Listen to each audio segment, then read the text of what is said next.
Seguimos en Hoy Nos Toca para todo el análisis. Veníamos hablando constantemente de la ocupación y el sistema sanitario público. Si uno tiene en cuenta los datos del día martes, al menos las camas de terapia intensiva en el área metropolitana era del 65,4%, pero hoy es del 64%.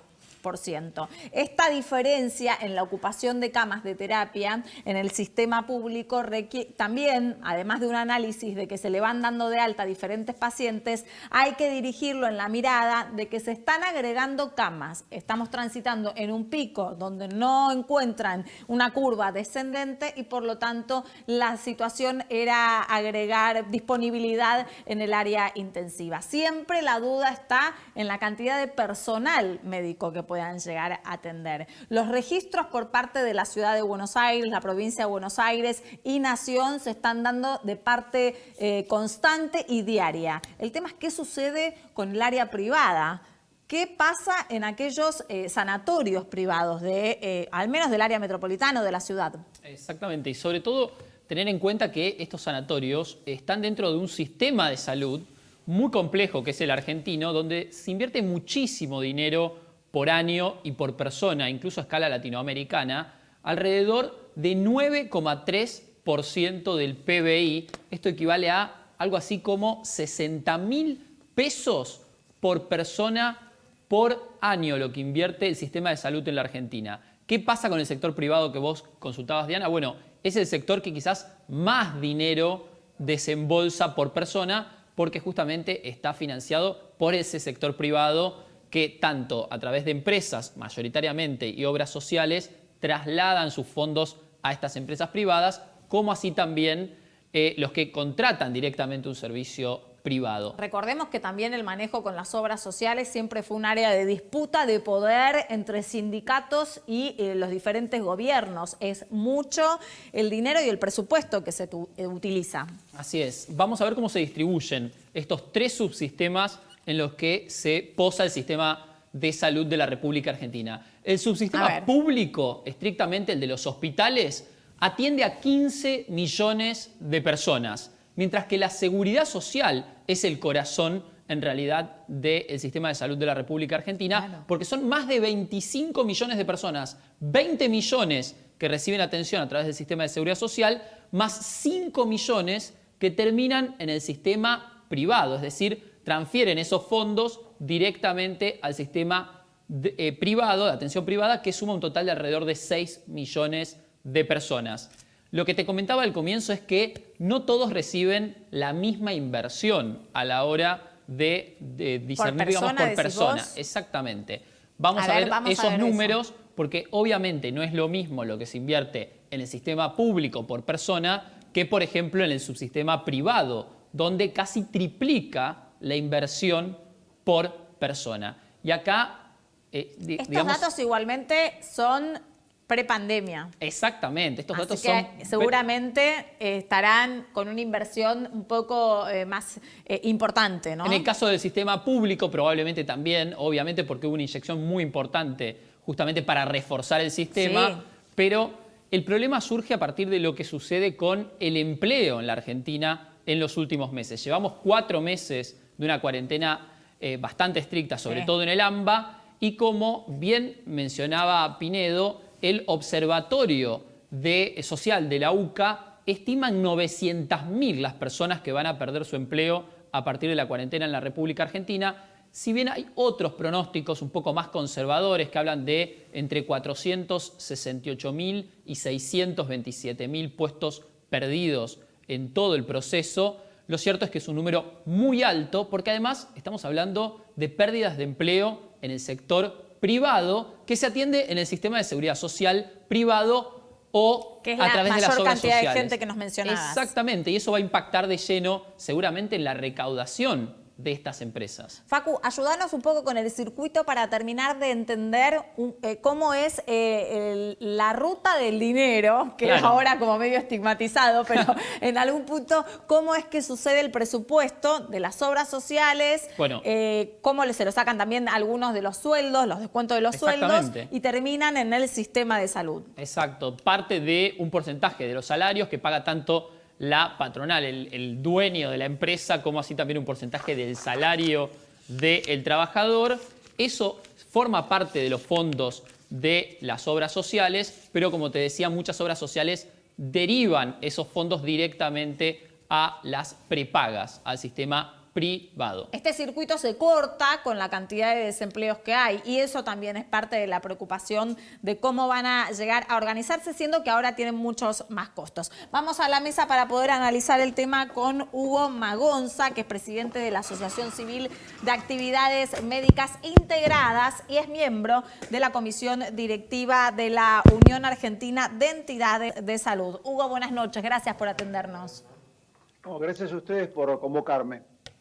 Veníamos mencionando acerca de esta cuestión en la que se encuentra ahora el sistema privado con la cantidad de desempleo que hay, pero antes de adentrarnos en esa situación más económica, me gustaría saber cómo es la situación sanitaria del sector privado actualmente, con los números creciendo de los contagios día por día. Bueno, el sector privado se ha ido preparando desde el momento en que arrancó la cuarentena para recibir y atender a la mayor cantidad de pacientes posible. Hoy, para que ustedes tengan una idea, la realidad es que las instituciones han incrementado su actividad en aproximadamente un 50%. Estamos hablando de camas, que son camas críticas, camas de mediana complejidad y camas de complejidad baja, en las cuales encontramos también lo que serían camas extrahospitalarias, incluyendo las que serían las camas de los hoteles a los cuales nosotros hemos incorporado los servicios sanitarios desde las instituciones. Hemos incrementado de una manera significativa la cantidad de testeos. Para que ustedes tengan una idea, una organización donde yo hacía 100 testeos en el mes de marzo y hoy está haciendo 600 testeos por día, son 18.000 testeos al final de julio. O sea que el sistema privado ha ido acompañando al sistema público en el enfrentamiento de esta pandemia. Ahora, una buena aclaración respecto del tema, porque yo escuché el final de la presentación de Facundo. Sí. El sistema privado, el de la seguridad social y el público ya estaban en un momento crítico antes de llegar al COVID. Por un problema de financiamiento, es real que estamos en un PBI muy alto sobre salud y de ese PBI estamos en el 9 al 10% destinado a salud. Cuando uno habla de este dinero, en cualquier lugar del mundo, la calidad de la atención y la accesibilidad debería ser muy alta. Y en la República Argentina hay mucha gente que tiene un sistema de salud con accesibilidad alta y calidad alta también, con una cobertura que yo diría que es única y otros que no acceden. Y eso habla de un sistema inequitativo. Hugo, y en ese sentido, ¿qué pasa con la asistencia que prometió en su momento? Fue alrededor del mes de abril por parte del propio ministro de Salud, que salió a decir que iba a inyectar al menos 20.000 millones de pesos en las obras sociales. ¿Se cumplió con esos desembolsos? ¿Y cuál es la situación de las obras sociales y de las empresas de medicina privada que ya venían con un margen muy chico de rentabilidad, si es que la tenían ya en los últimos años? Las empresas de medicina privada tenían una rentabilidad nula o negativa al final del año 2019. Las obras sociales estaban en una situación similar. Para que tengan ustedes una idea, aproximadamente el 30% de las obras sociales sindicales no tenían resultados negativos para la misma fecha y comprometido sus finanzas sustancialmente en el año 2020. En los compromisos que se comprometió el gobierno respecto de las obras sociales, de complementar sus recursos para llegar al promedio de los promedios mensual de ingresos, eso se cumplió.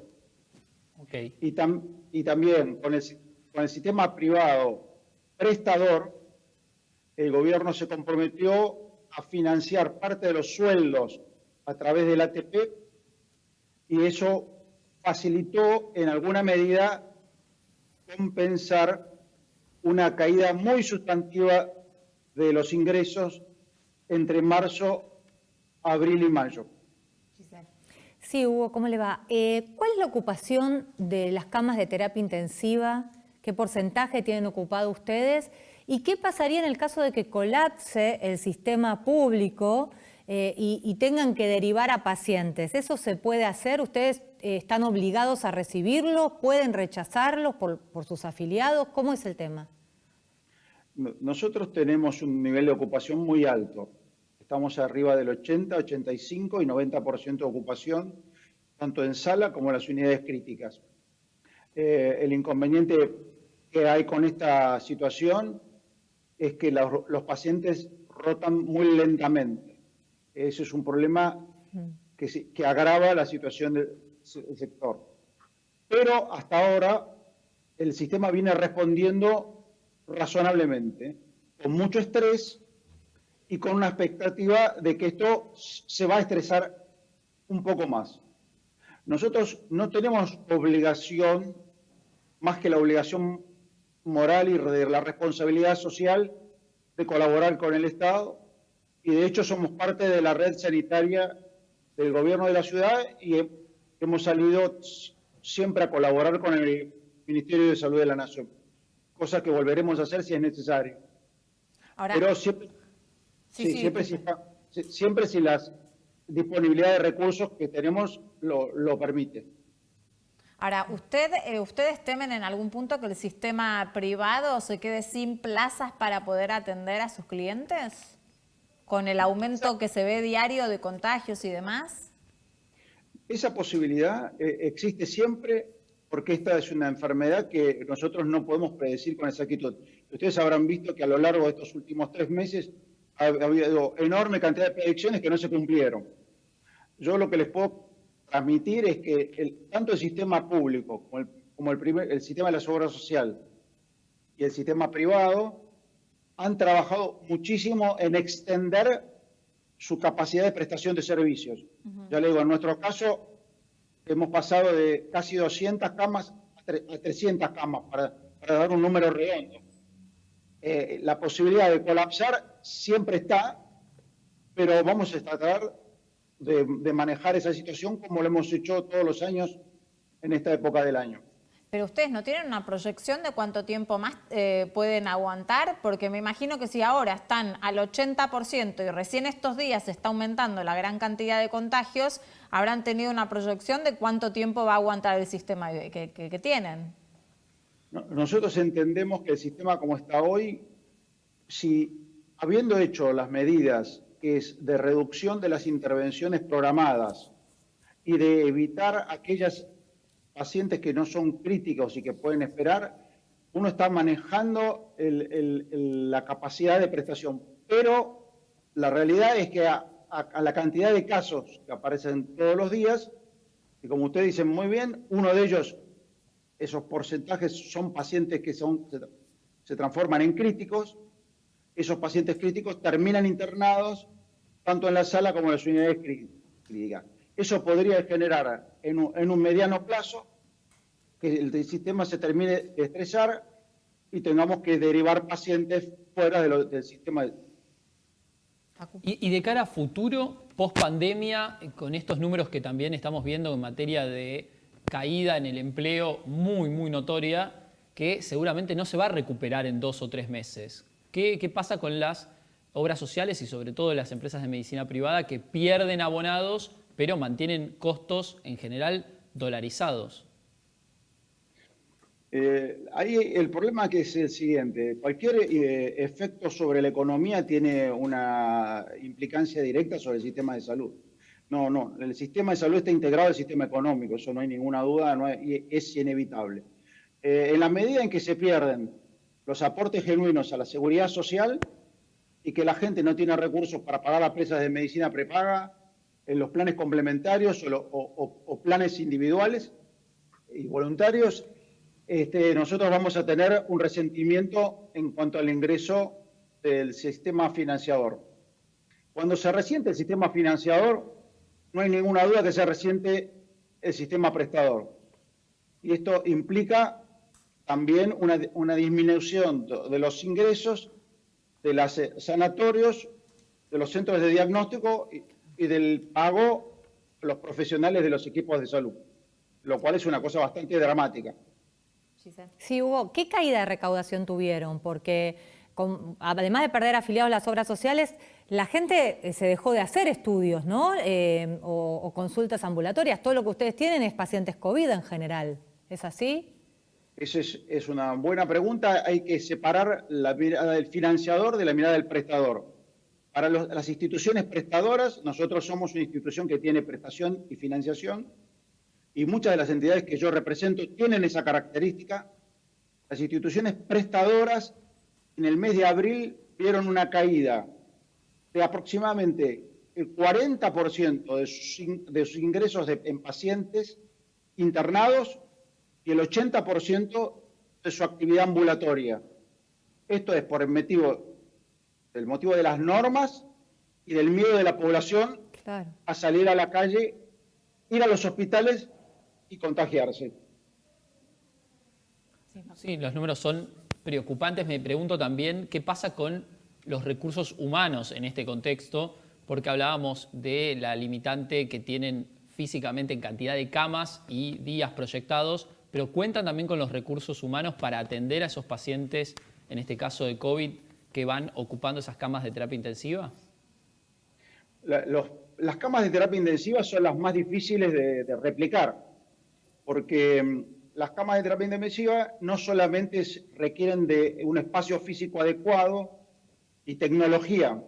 Hace un tiempo se discutía por el tema de los respiradores. ¿Quién tiene un respirador y quién no tiene un respirador? Todos salimos a comprar respiradores en forma realmente urgente. Pero una unidad de cuidados críticos está basado también y fundamentalmente en que tiene que estar dentro de un ámbito hospitalario y que tiene que tener profesionales calificados, entrenados y equipados para atender a los pacientes. Probablemente ese es el punto más difícil. Yo le podría decir que en cuanto a profesionales médicos, es posible que se pueda recapacitar profesionales que vienen de otras especialidades para trabajar. Por ejemplo, los terapistas intensivos pueden ser ayudados por neumonólogos, médicos clínicos muy formados y también por anestesistas, por ejemplo, que son profesionales de la salud con muy alta capacitación. El mayor problema probablemente lo tengamos en el nudo del personal de enfermería. Claro. Hugo, constantemente desde el Ministerio de Salud de la Nación y después también de cada uno de los distritos informan de forma diaria la cantidad de ocupación que tienen y la cantidad de pacientes que se van recuperando o teniendo el alta. ¿Ustedes a nivel comunicación tienen ese tipo de reportes hacia el Ministerio de Salud de forma diaria? Nosotros reportamos diariamente los pacientes internados, los pacientes de alta y también reportamos los estudios de diagnóstico que se hacen, si son positivos o negativos, y lo cargamos en el sistema. Entonces el Ministerio de Salud sí sabe qué tipo de ocupación tiene también el sistema privado, para calcular, digo. Sí, perfectamente. Bien, sí. Sí, Hugo, ¿qué opinan ustedes, como son miembros del sistema de salud, con la política sanitaria que llevó adelante el gobierno, ¿no? Tuvimos 120 días de cuarentena y justo se está flexibilizando, justamente después de tanto tiempo, en un momento en que estamos teniendo más de 4.000 casos diarios. ¿Cuál es la mirada que tienen ustedes? La realidad es que la cuarentena facilitó enormemente que el sistema de salud se preparara por una enfermedad que no conocía.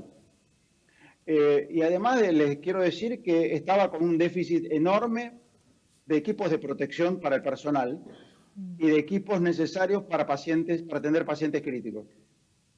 O sea que la cuarentena, los primeros 60 días, dio la oportunidad de equiparse, prepararse y generar normas y procedimientos que permitieran la atención de estos pacientes y evitar el contagio dentro del equipo de salud, que es uno de los que más sufre en la medida de lo posible. En este momento, en el crecimiento de la expansión del virus, lo que sucede es que hay poblaciones que pueden tener algún tipo de actividad bajo control, con medidas de precaución, y hay otras poblaciones que están mucho más expuestas. Me parece que lo que se puede trabajar es en focalizar las medidas de liberación de la cuarentena en función del tipo de población y de la actividad que realizan. Hugo, gracias por atendernos. Que tenga usted buenas noches. Muchísimas gracias a ustedes.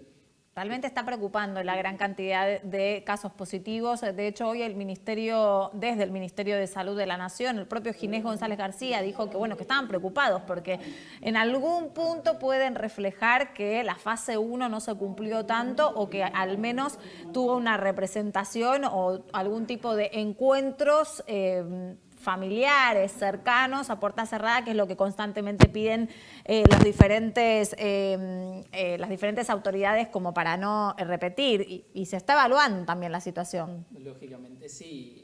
Hay que analizar, digamos, también la situación económica en el mediano y largo plazo en este contexto. Obviamente el sistema de salud está en un nivel de estrés muy alto, pero también la gente empieza a salir porque tiene la necesidad de volver a trabajar. Está incluso en este contexto en debate la posibilidad de volver a restringir las salidas. Sí. Igual el ministro dijo algo que es poco feliz, Diana, que vos recién decías, yo justo ¿no? te iba a preguntar, a ver si la semana que viene teníamos novedades. No, esto de decir que los casos estaban aumentando es porque la gente hacía muchos asados y reuniones y...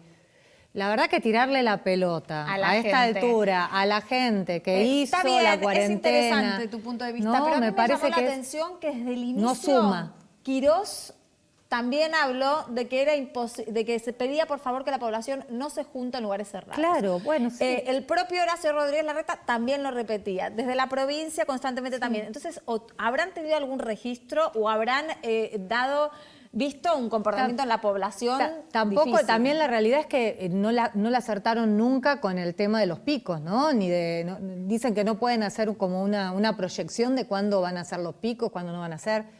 Digo, entonces, culpar, si uno tolera, digamos, como ciudadanos los errores de ellos, culpar a la gente, que hay de todo. Hay gente que es tonta, hay gente que no le importa, pero hay gente que está haciendo un esfuerzo tremendo, que se cuida.